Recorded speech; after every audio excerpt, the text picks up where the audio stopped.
Assalamualaikum warahmatullahi ta'ala wabarakatuh. Lahumul Fatihah. Bismillahirrahmanirrahim. Alhamdulillahi rabbil alamin. Wassalatu wassalamu ala asyrafil anbiya'i wal mursalin wa ala alihi wa sahbihi ajma'in. Qala rabbi israh li sadri wa yassir li amri wahlul 'uqdatam min lisani yafqahu qawli. La haula wa la quwwata illa billahil azim. Amma ba'd. Alhamdulillah, syukur kita kehadrat Allah Subhanahu wa taala yang mana pada pagi ini di Mekah Al-Mukarramah Allah beri kelapangan kepada kita untuk kita berada dalam satu program yang cukup menarik, iaitu di mana melalui program ini kita akan mendengar penjelasan-penjelasan yang sememangnya kita tunggu sekian lama untuk kita mendapat penjelasan dan panduan di atas segala persoalan-persoalan yang menjadi persoalan yang cukup panas dalam masyarakat kerana ianya telah mendapat tempat dalam media, terutamanya di negara kita Malaysia, bahkan juga telah tersebar ke seluruh dunia melalui media internet. Terima kasih Rasulullah SAW, Sayyidi dan Abuya. Mereka adalah pemimpin yang memimpin kebangkitan Islam akhir zaman, yang memandu dan memimpin kita. Mereka adalah pesuruh-pesuruh kepada pesuruh Allah, Ar-Rasulil Rasul. Dan mereka sebenarnya yang melakukan kebangkitan Islam ini.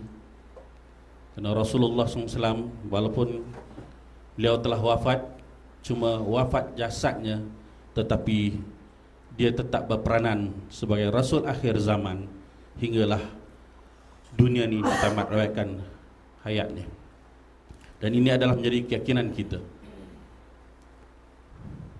Sayyidi dan Abuya adalah pemimpin yang melakukan kebangkitan sebagai pesuruh-pesuruh kepada pesuruh Tuhan untuk kurun ini. Kepada Bendomo yang tak asing lagi kepada kita, yang mana ke belakang ini menjadi satu figure yang cukup hangat di dada-dada akhbar di media, terutamanya di Malaysia, bahkan di Asia Tenggara, yang mana banyak persoalan-persoalan masyarakat berkait langsung dengan Bendomo. Artinya pada majlis kita pada pagi ini, para hadirin dan kita semua sedang berhadapan dengan satu tokoh yang cukup kontroversi di waktu ini. Maka sudah tentulah dengan peluang program dialog yang akan berlaku sebentar lagi adalah suatu yang sangat kita tunggu-tunggu dan kita nanti-nantikan, untuk kita mendengar langsung penjelasan daripada Tuan Penyediri, yang mana media telah begitu sekali mengkontroversikan satu nama yang cukup panas pada hari ini. Jadi mudah-mudahan dengan program yang diadakan pada pagi ini, kita dan kepada semua masyarakat umat Islam berpeluang, dan mudah-mudahan dengan peluang ini Tuhan akan selesaikan segala persoalan kita. Dan begitu jugalah pemimpin-pemimpin akhir zaman, tokoh-tokoh yang kita perkatakan tadi, kerana mereka lah sebenarnya yang melakukan jadual ini bagi pihak Tuhan melalui wasilah kita, melalui wasilah mereka, itulah Bendomo. Kepada Bendomo semua para pimpinan, ibu-ibu dan para pendengar yang mengikuti acara TV kita pada pagi ini. Kita marilah bersyukur banyak-banyak kepada Allah, dan kita menyatakan rasa terharu, rasa berterima kasihnya kita kepada tiga tokoh pemimpin tadi, Rasulullah, Saidi dan Abuya, dan mudah-mudahan mereka membantu majlis ini. Semoga majlis ini benar-benar memberikan satu kepuasan kepada kita semua. Bukan saja memberikan kepuasan, bahkan memberikan satu penyelesaian pada persoalan-persoalan yang sebelum ini banyak perkara yang mungkin terbuku ataupun yang tidak selesai. Maka dengan adanya program ini, mudah-mudahan semua perkara itu dapat terungkai. Hadirin dan hadirat yang dikasihi sekalian, kita pada hari ini dengan suasana perkembangan dunia yang begitu sangat mendorong kita untuk kita sangat tertarik pada jadual Allah yang sekian lama telah dibentangkan kepada kita, walaupun ada di kalangan kita yang mungkin dah lupa, dah abaikan, tapi dengan perkembangan yang begitu dahsyat, begitu hebat, begitu laju yang berlaku di dunia pada hari ini, yang melanda negara-negara barat dan ke belakang ini kepada negara-negara Islam, terutamanya negara-negara Timur Tengah, maka ini sangat menarik perhatian kita.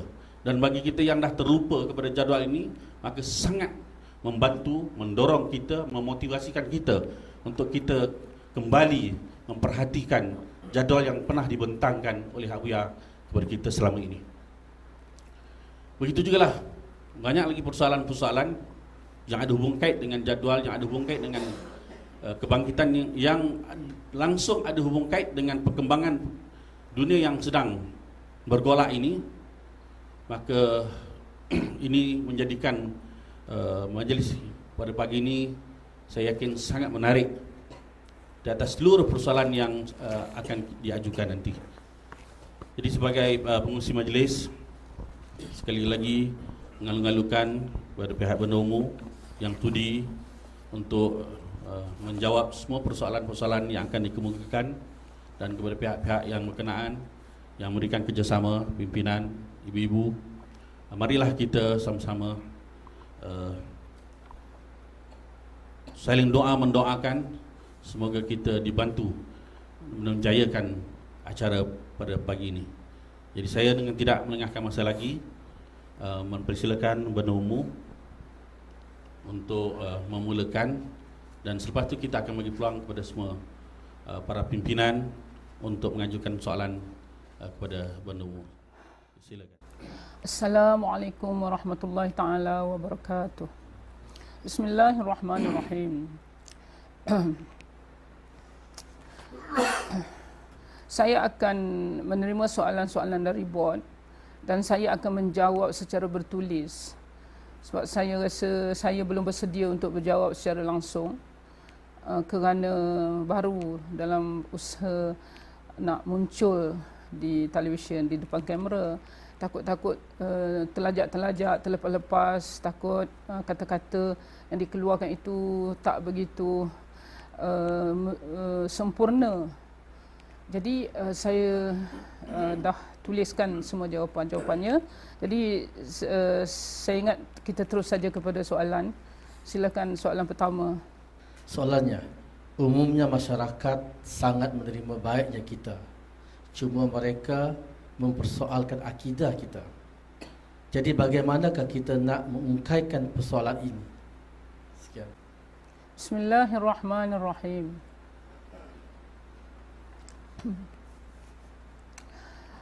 Biasanya orang berkata buah yang harum dan manis yang sangat ditunggu-tunggu musimnya itu tentu dari pokok yang baik. Tapi nampaknya hari ini orang berkata ada buah yang baik tapi datang dari pokok yang tak baik. Jadi saya nak bertanya di sini, kenapakah jadi begitu? Kenapakah keadaan anti climax atau double standard ni telah berlaku dalam masyarakat kita? Soalannya ialah kenapakah proses untuk menyesatkan akidah seseorang itu menggunakan ISA, yakni tanpa perbicaraan yang dibuat di mahkamah syariah. Sepatutnya selepas dibacakan fatwa sesat pada 5 Ogos 1994 itu, pemimpin-pemimpin Arkam dibawa berbincang, diterangkan satu persatu hal-hal yang dikatakan sesat itu. Soalan-soalan semua dibenarkan dan penjelasan dari pihak yang didakwa itu pun mahu didengar. Kemudian bandingkan dengan Quran dan Sunnah hinggalah semua mereka setuju dan menyesal di atas kesesatan. ISA itu menggunakan kaedah memaksa agar mengaku sesat. Kalau kes mengancam keselamatan negara, bolehlah diselesaikan secara ISA itu. Tapi bila berkait dengan ajaran yang menjadi amalan seseorang, bila dipaksakan begitu, hati orang memberontak. Memang ada dibuat kursus-kursus pemulihan, tapi satu hala, penuh ugutan dan percakapan diundang-undangkan, yakni jangan bercakap perkara yang tak dibenarkan sekalipun benar. Alhasil, sampai sekarang, masalah tidak selesai. Orang tak boleh terima kerana perbuatan menyesatkan orang itu mencurigakan. Perkara yang diharamkan itu ialah Aurat Muhammadiyah, Asy'ari Muhammad, Jamaah Arkam, Imam Mahdi dan Daulah Islamiyah. Sebenarnya, selagi isu sesat masih dimainkan, artinya ISA dan kursus-kursus pemulihan, bahkan fatwa itu sendiri, akan dikatakan gagal atau bolos. Tidak diizinkan Allah untuk dapat menyelesaikan masalah Arkam dengan sebenar-benarnya. Sebab pejuang-pejuang masih bertahan dengan ajaran. Sebab, jadi jalan keluar yang baik ialah, isu sesat jangan dimainkan lagi. Izinkan bekas Arkam hidup aman damai di bumi Malaysia. Katakan kes Arkam dah selesai. Dan kami sekarang sebenarnya berada di Mekah, di depan Kaabah. Kalaulah kami sesat, kami sangat-sangat bersedia untuk dihukum oleh Allah di dunia daripada dihukum di akhirat. Kaabah itu mahkamah yang sangat boleh menghukum. Jadi saya cadangkan supaya dikatakan kes Arkam, kes sesat dah tak berlaku kepada bekas-bekas Arkam. Dan cuba fikirkan, resikonya apa? Kalau kita katalah begitu, sedangkan kalau kita kata kes yang sesat masih berlaku, inilah masalahnya. Masyarakat, orang Islam berpecah belah. Tapi kalau kita kata dah tutup, dah selesai, cuba fikirkan, mana lebih baik? Dalam masyarakat kita, majmuk begini, dalam keadaan dunia yang penuh masalah, mana lebih baik? Kita tutup kes Arkam atau kita buka-buka kan? Katakan dah okey. Mana lebih baik? Kita tutup kes Arkam atau kita buka-buka kan? Katakan dah okey. Okey, itu jawapan saya. Bismillahirrahmanirrahim. Kenapakah di waktu ini semua kita diminta bertawassul dengan RSA? Tidak seperti dulu kita hanya bertawassul dengan Abuya. Sekian. Mengapakah Abuya gaib? Kita semua sama-sama kehilangan Abuya sekarang. Sebelum Abuya pergi, apakah pesanan-pesanan Abuya kepada kita? Atau siapakah yang dapat hubungi Abuya di alam gaib untuk menerima panduan kepimpinannya? Bahkan kalau ada yang dapat pun, bila dikhabarkan ini dari Abuya, masalahnya ada yang kata, apa jaminan perkataan itu bukan syaitan? Sebenarnya sebelum perginya ke alam gaib, Abuya selalu melatih saya untuk berhubung dengan Rasulullah sallallahu alaihi wasallam. Caranya diberi salam pada baginda Rasul macam dalam sembahyang tu, dalam tahiyat, Assalamualaikum ayuhan Nabi. Maka dengan izin Allah, Rasulullah pun hadir dalam bentuk cahaya. Jadi saya pun berdialog dengan hati ke hati dengannya. Dan itu bukan syaitan. Semua orang tahu bila ada pengakuan saya Rasulullah, itu tak mungkin syaitan. Jadi dari sumber inilah, sumber yang Abuya tinggalkan kepada kita ini, saya difahamkan gaibnya Abuya bermakna bergabung dengan Rasulullah dan Sayyidi. Kenyataan bergabungnya adalah sudah diberitahu pada kita sebelum ini. Semua orang pernah dengar Abuya kata di belakang saya Sayyidi, di belakang Sayyidi Rasulullah. Jadi bila itu berlaku, kita kata, oh, begini ke caranya. Abuya tak pernah cerita pula. Penggabungan itu rupanya berlaku di alam roh kerana Nabi itu berada di sana. Dan kebahagiaan Abuya selain bergabung ialah menyerahkan jemaahnya ini kepada Nabi akhir zaman sallallahu alaihi wasallam. Kita bangga kerana pemimpin kita satu-satunya yang telah mencipta kenyataan bahawa dia telah menyerahkan atau menghubungkan orang-orangnya dengan Nabi akhir zaman. Belum pernah dengar cerita ni. Belum ada pemimpin yang mampu melakukan. Dan kita terkejut. Ya Allah, aku memanglah bertanya-tanya selama ni. Macam mana kita ada Nabi tapi tak ada hubungan. Jadi bila ini berlaku, bila kenyataan ini datang pada kita, kita memang terkejut tapi kita banggalah. Ya Allah, Nabi akhir zaman telah ditemui.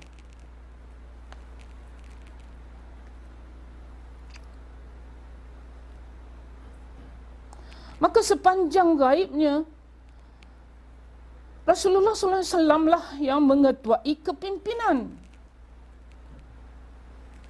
Jadi apa yang saya dapat, itulah semuanya dari Rasulullah. Di antaranya ialah tawassul kepada RSA. Memang Abuya nak begitu. Yakni bila terjadi serahan kuasa jemaah secara gaib,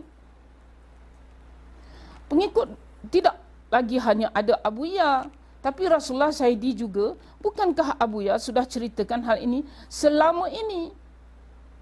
Kenapa kita tidak berkata di akhir zaman, di mana Islam zaman sudah begitu jahiliah, lebih jahiliah dari jahiliah pertama, kepimpinan Abuya seorang tentu tidak cukup untuk mengempirekan Islam semula. Gabungan ketiganya amat diperlukan.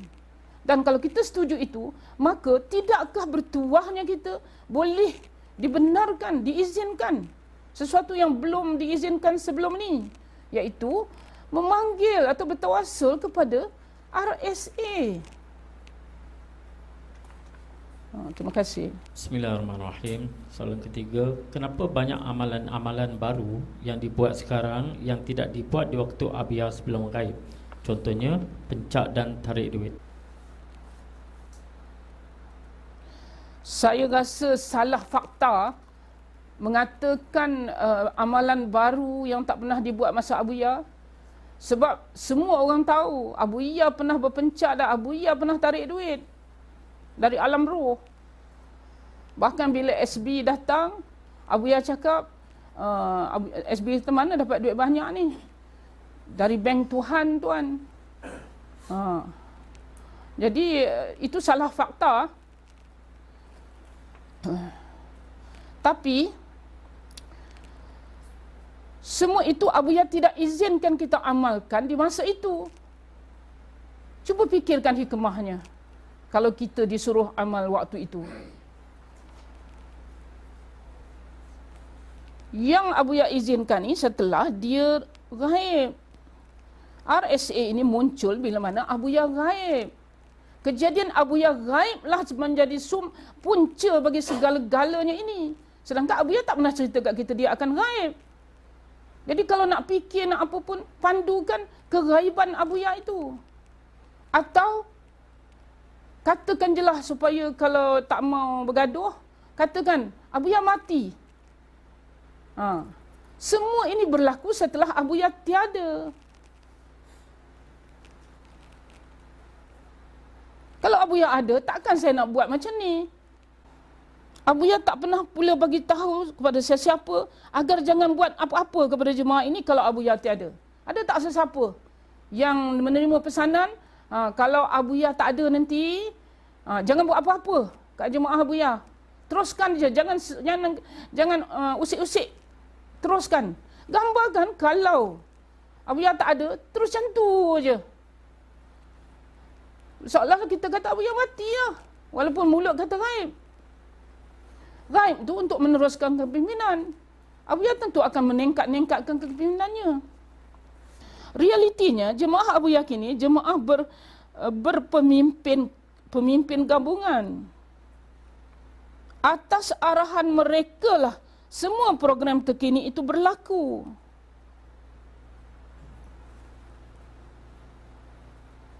Cuba fikir betul-betul. Kalaulah arahan itu arahan saya kata semua orang pencak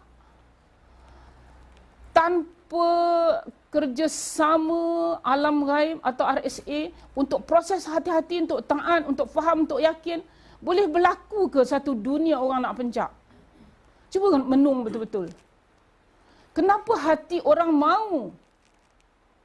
Kerana faktor adanya proses hati yang dibuat oleh RSA. Mustahil tanpa Imam Mahdi atas dasar umujah semata-mata satu dunia mau pencak. Mustahil. Tolong rasional lah dalam memperkatakan ini. Mesti ada satu kuasa di belakang ini semua. Itulah jawapan saya. Bismillahirrahmanirrahim. Bagaimana jadual-jadual yang disebut oleh Abu Iyah sebelum ini berubah-ubah dan tak jadi. Contohnya jadual kebangkitan Islam dari timur. Selepas itu ke Khurasan dan seterusnya ke Haramain. Tapi kenapa berlaku sebaliknya? Abu Iyah tak pernah beritahu pun bahawa jadual Tuhan itu di antaranya ialah Abu Iyah gaib. Tapi kenapa dia terjadi? Sekarang Abu Iyah sedang pimpin jemaahnya daripada alam gaib. Ini sesuatu yang kita tak pernah sangka, tak pernah terfikir. Kalau ada orang cuba cakap pun itu setelah terjadi.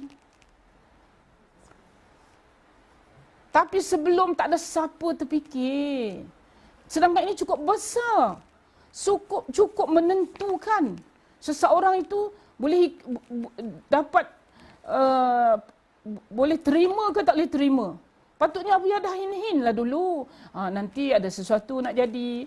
Jangan terkejut pula. Macam ISA tu ramai yang lari. Nanti apa-apa jadi nanti kalau pelik-pelik sikit tu jangan lari-lari pula. Tak ada. Langsung tak cerita. Saya pun sesaat lagi Abu Iyah nak gaib tu, baru Abu Iyah kata, sebab saya harap Abu Iyah janganlah mati. Abu janganlah. Secara roh je lah saya cakap tu. Sebab dia dah memang koma lama dah. Beberapa jam sebelum tu. Dan saya mendengar respon Abuya, takkan kamu nak suruh Abuya yang macam ni, dah macam jerongkong ni, kamu nak suruh bangun ni. Yang gigi tak ada, yang kaki pun dah macam kayu ni. Jadi saya pun, apa nak jadi ni? Lepas tu saya tengok semua papan penunjuk tentang organ-organ Abuya tu semuanya zero. Ya Allah. Tapi saya heran, saya tak histeria lah. Saya boleh terima, saya cakap doktor, okey doktor. Doktor kata tak apa, kita tunggu 15 minit lagi kalau dia berfungsi semula. Dan kemudian tak ada. Jadi begitulah ceritanya. Jadi tak ada siapa pun. Jadi ini satu ujian yang lebih hebat dari ISA lah ni. Sebab apa? Dia terjadi tanpa kita diberitahu, tanpa kita bersiap apa-apa. Dan saya tak tahu nak kata apa waktu tu. Apa jadi ni? Saya yakin takkan dia berakhir begini. Tak mungkin. Tapi saya tak tahu nak kata apa ni.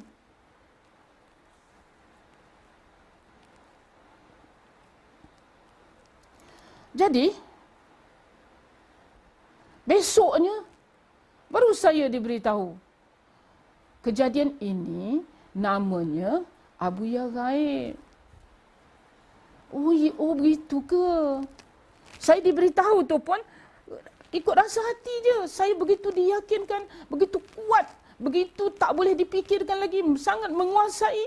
Saya disuruh berkata Abuya Ghaib dan beri kuliah 10 sebab kenapa Abuya Ghaib tidak mati lagi. Begitu. Jadi perjuangan Abuya sekarang,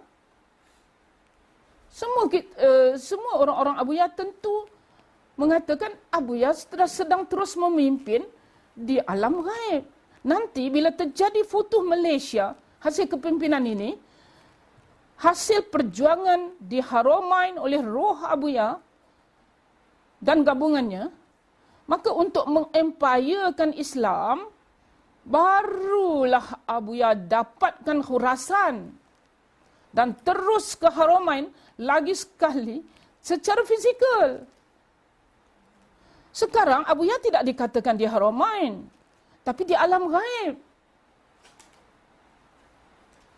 Istana RSA ini rupa-rupanya pusat kegiatan Imam Mahdi dan Abuya secara roh, dan akan muncul, akan betul-betul fizikal sikit masa lagi. Tidakkah kita fikir untuk menemukan semua persoalan ini, bahawa Abuya juga pernah berkata Imam Mahdi itu pusat pemerintahannya selain Malaysia ialah di Haramain. Inilah dia. Ke arah itulah ni. Jadi cuma kita keliru. Kenapa langkah Haramain? Kenapa langkah Khurasan? Khurasan tu kita dah cari, dah beribu kali kita round Khurasan cari Haris Haras, tak jumpa. Bila tak jumpa, artinya Abuya fahamkan kita, nanti kita jumpa, nanti kita jumpa. Ada faktor yang membolehkan kita jumpa. Faktor ni lah ni. Faktor Abuya Ghaib.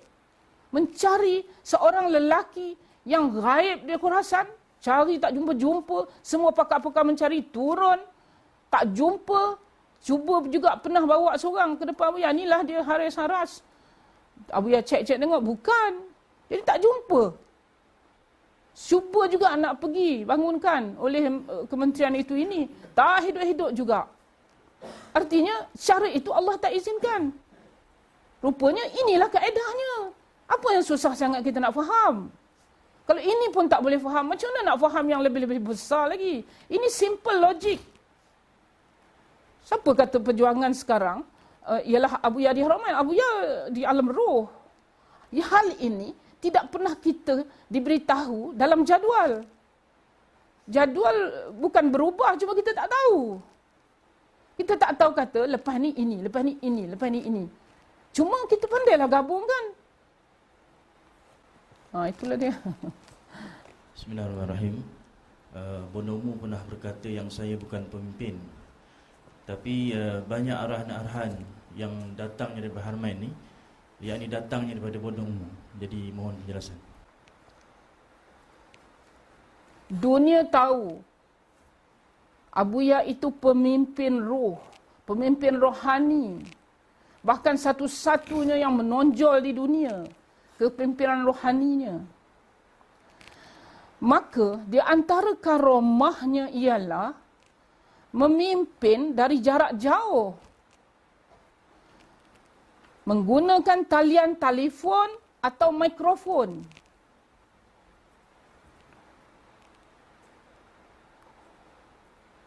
Bila pemimpin bercakap kepada kita melalui mikrofon, kenapa kita kata mikrofon sedang memimpin? Apakah perasaan pemimpin bila dia mendengar orang berkata mikrofon buat arahan, mikrofonlah pemimpin?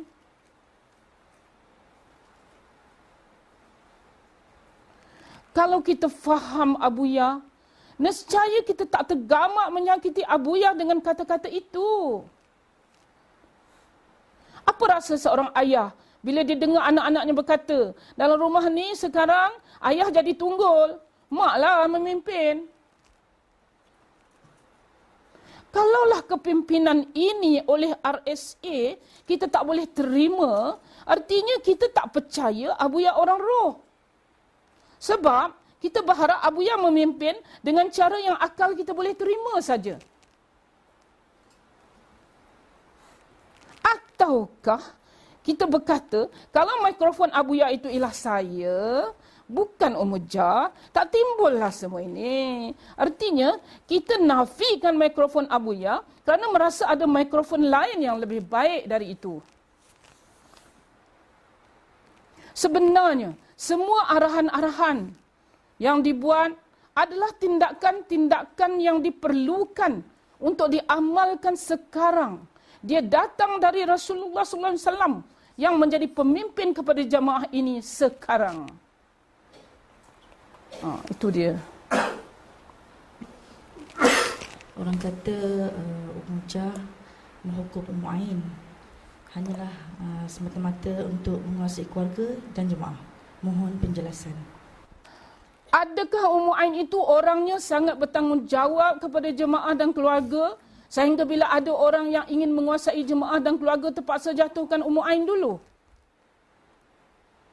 Dan bila Ain jatuh, sedangkan dia begitu disayangi jemaah dan keluarga dikarenakan sifat bertanggungjawabnya tadi, maka terjadilah pecah belah dalam keluarga dan jemaah kerana ramainya anak cucu Abu yang membela Ain. Begitukah ceritanya? Ataukah begini? Bila mana Ain dihukum oleh RSA melalui talian mikrofonnya, selamatlah jemaah daripada perpecahan. Kerana Ain gagal dapatkan majoriti jemaah Abuya untuk jadi pengikutnya. Tak sampai 10% orang Abuya yang ikut Ain sekarang ini. Dan kerana memimpin tanpa panduan RSA, jemaahnya kini makin celaru. Yang sebenarnya, Ain itu dihukum untuk diselamatkan. Dia sedang diproses sekarang ini oleh roh suaminya. Arahan dari dalam lah yang melakukan semua ini. Artinya, takkanlah lemahnya Abuya dalam jemaah dia, isteri nombor 3, isteri nombor 2, buang isteri nombor 3. Gitu je. Cuba fikir. Lemahnya Abuya. Tak boleh kontrol isteri. Gitu ke? Abuya. Rasulullah Sayyidi Abuya yang hukum. Dan sedang diproses untuk diselamatkan. Hal ini samalah dengan Abuya ceraikan isteri pertama. Kemudian anak-anaknya semua dapat diselamatkan. Kalaulah arahan itu tak power, Buya akan kehilangan semua anak-anaknya. Macam itulah sekarang. Buya telah hukum di alam gaib. Tidak semasa Buya ada sama. Buya memang nak uji semua orang dengan ini. Takkanlah tak tahu apa yang Mu'ain buat. Semua orang pernah terima telefon Mu'ain. Apa dia cakap? Takkanlah kata, Buya, saya tak fahamlah kenapa Buya hukum Mu'ain. Kalau katalah bukan Ummu lah. Kalau Ummu, artinya Buya seolah-olah dayus, isteri yang catur dia. Tak mungkin. Ini Buya yang buat ni. Kalau Ummu buat, Buya tak setuju, Ummu tu dah mati terkeong dah. Dikerjakan oleh rijal-rijal Buya. Begitulah kita berfikir.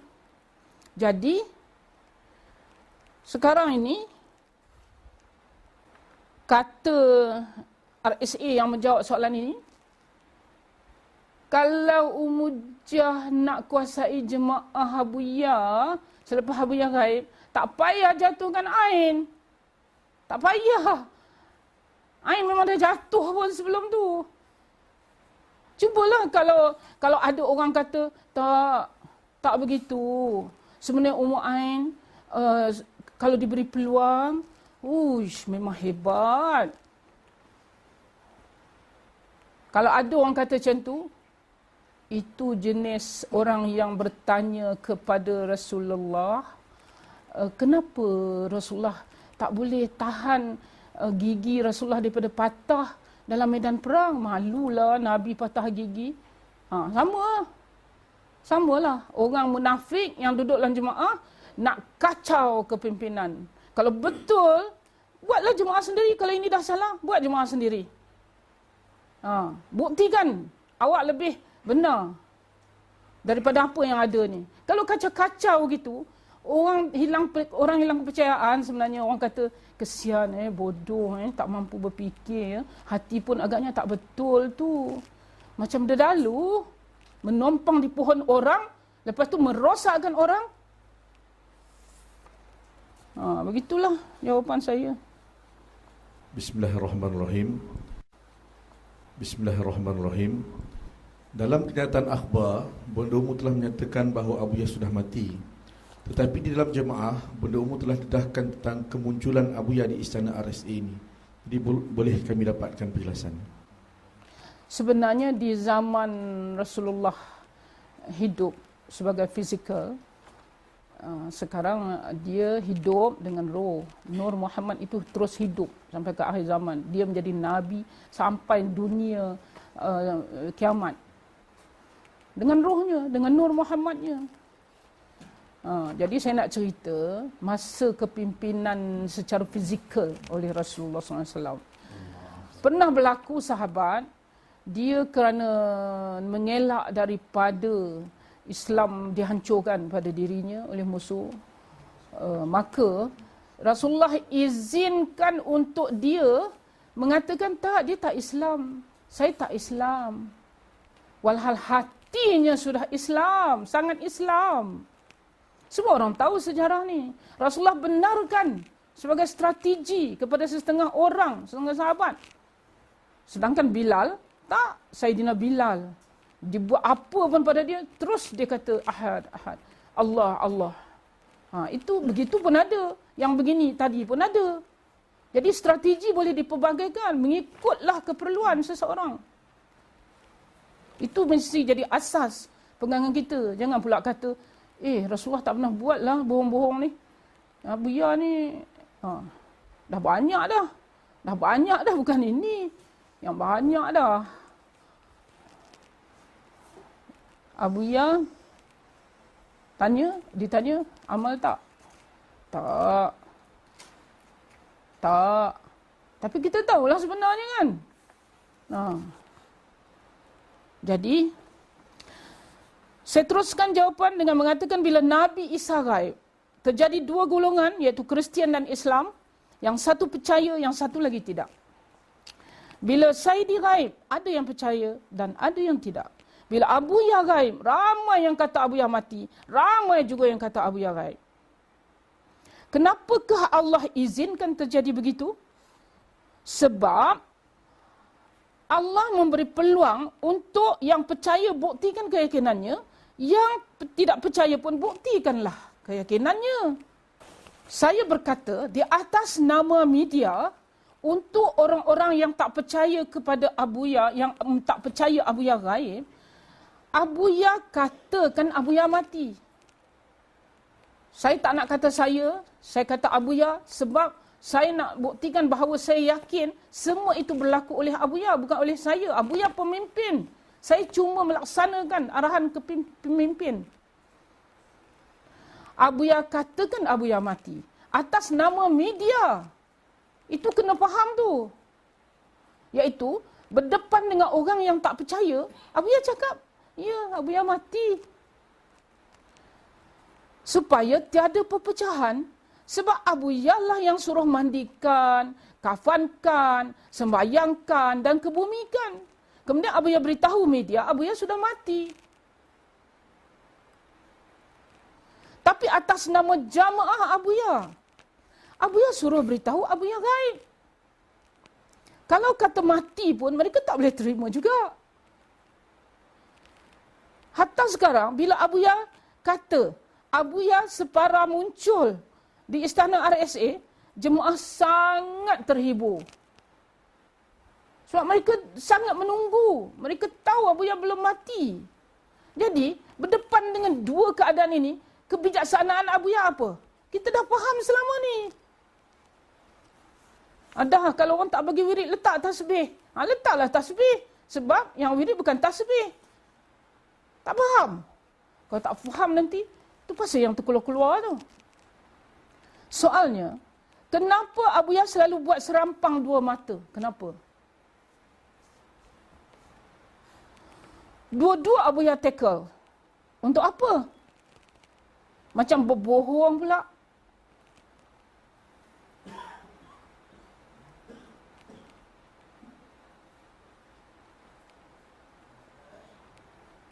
Dalam sejarah,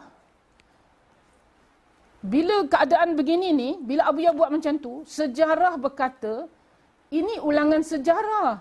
Iaitu seorang pemimpin mengambil strategi bijak. Bukan bohong. Perang memang tipu hela. Siapa lebih pandai menghela, dia menang. Ini bukan bohong. Nak-nak kita bisnes, mempertahankan bisnes, kalau perlu strategi itu berbohong, orang berbohong. Macam sabun tu. Bukan power pun, tapi cerita iklannya bohong. Bila kita cuba, dulu bantal yang kata tak bagi berdengkur. Allah, kita punya seronok lah beli sebab kita tak sanggup lah bising kat bilik. Orang nak tidur pun susah. Naklah supaya jangan dengkur kuat-kuat. Perlahan-lahan boleh tahan. Belilah bantal. Lakunya. Tapi ya Allah, sekarang orang tak beli dah. Bohong. Minta maaf lah bantal. Terpaksa buat contoh. Banyak iklan-iklan tu. Strategi yang dibenarkan. Pandai dia berbohong satu round. Dia keluarkan, dah tu orang tak beli, tak apalah. Satu kilang tutup sebab produk modal dia dapat untung balik tu 3 kali buat kilang tu. Macam itulah strategi namanya. Sebab kedua-dua pihak buktikanlah keyakinan masing-masing. Abu Ya bagi peluang. Sila.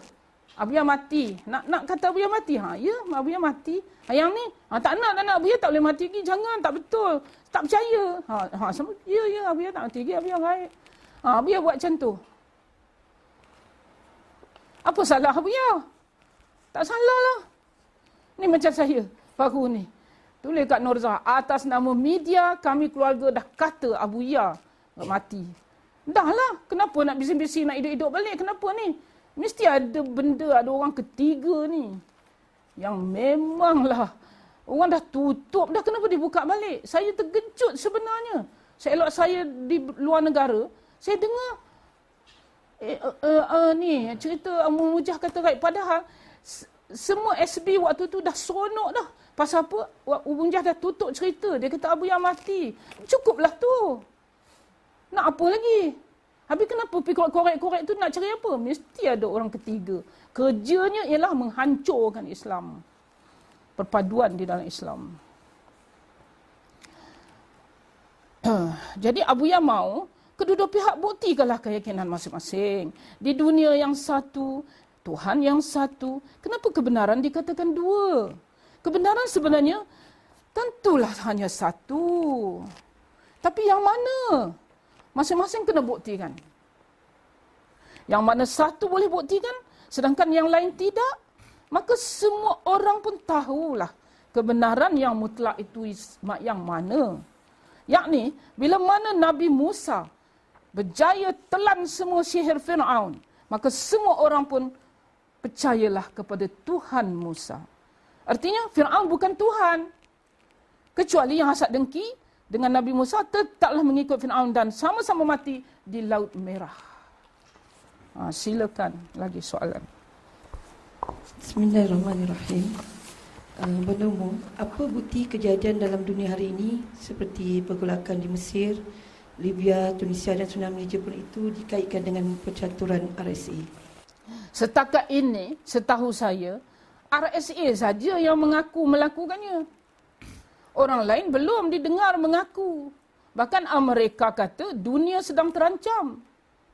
Dia kata oleh WikiLeaks lah. Itu strategi lah untuk berlindung di balik WikiLeaks. Padahal RSA mengaku mereka yang buat. Mereka gunakan WikiLeaks. Dan Amerika berkata dunia sedang terancam oleh WikiLeaks. Israel kalau menang di Mesir, bolehlah mengaku itu ialah hayunannya. Tapi kalah. Artinya Israel tak mampu buktikan bahawa ini semua ialah percaturannya. Kalau hari itu, kita memang semua satu dunia berfikir, tak mungkinlah Hosni Mubarak jatuh. Siapa di belakangnya? Semua negara-negara sekutu diketuai oleh Israel, membantu dengan senjata-senjata wang orang. Siapa boleh jatuh ke Hosni Mubarak? Tak mungkinlah. Jangan lupa tu. Jangan buat-buat tak tahu tu. Nanti Allah rejam nanti kerana berbohong kepada Allah. Kita sama-sama waktu itu berkata tak mungkin Hosni Mubarak jatuh. Allah buat begitu supaya bila dia jatuh, kita tahu ada satu kuasa sedang menghayun ini. Dan yang mengaku ialah RSA. Saya belum pernah dengar, belum baca di mana-mana internet ke apa ke yang orang mengaku. Tapi yang mengaku RSA. Kalau Israel nak mengaku, kalau adalah pihak yang nak mengaku, kalau nak mengaku, buktikan. Kita lebih cenderung untuk berkata RSA sudah buktikan kepada kita bahawa dia yang buat. Keluarnya kuda hijau di tengah Mesir tu, di tengah apa padang Medan Tahrir. Satu dunia membincangkannya dan pihak gereja Kristian, Yahudi cuba mengatakan itu Isa Al-Masih. Tapi mana pula Isa Al-Masih, Imam Mahdi pun tak keluar lagi. Mereka kata, tak betul lah. Lagipun Isa Al-Masih turun. Ini dia terbang balik naik. Mana boleh Isa Al-Masih turun naik, tak ada lah. Andai-andai mereka cukup melucukan, yang pasti ialah yang hijau tu, itulah rupa malaikat yang datang ke medan Badar sebanyak 3,000 malaikat untuk membantu perang Badar. Dan kesimpulan daripada kejadian di Mesir bahawa bukan Israel yang menghayunnya, bukan. Orang tahu apa hubungan baik Mesir dengan Israel. Jadi, apa susahnya kita nak kata dari alam gaib, dari RSA. Tak mau. Tak mau, tunggulah nanti. Tengok. Betul tak Nabi Muhammad tu Nabi akhir zaman? Tunggulah sikit masa lagi. Sabar. Okey, nak kata kuasa Jepun. Sebab Jepun teknologinya hebat. Jadi dia telah mencorak dunia begini rupa. Di hayun-hayunnya dunia sampai terguling-guling macam ni. Habis macam mana Jepun pun dah tumbang? Amerika bukan, Israel bukan, Jepun bukan. Nak kata siapa? Australia tenggelam oleh banjir, tak mampu nak buat apa-apa. Nak kata dia. Mesti ada kuasa yang sedang berperang dengan negara-negara ni semua. Itu lebih mudah untuk orang Islam percaya. Kalau tak percaya juga lagi, tunggulah sikit lagi. Dunia, kuasa itu tentu bertanggungjawab untuk membuktikan kata-katanya. Sebelum ni semua ni tak ada pun, kita sabar tunggu, dah jadi. Harap saya ni, yang dah lama cakap pada Tuhan, mana kuasamu? Orang dunia menunjuk kuasanya, ya Allah. Kenapa Allah tak tunjuk kuasa? Saya menangis lama untuk ini. Islam tertindas begini. Tuannya Allah dan Rasul. Kenapa tak tunjuk kuasa? Kenapa? Doalah Saidi. 200 tahun doa Saidi baru kabul. Hari ini kita lega. Lega kerana ya Allah, Allah dah tunjuk kuasa lebih-lebih yang kita pun kata tak sangka begini. Allah begini, Allah buat gini sekali. Jadi itulah. Silakan soalan selanjutnya.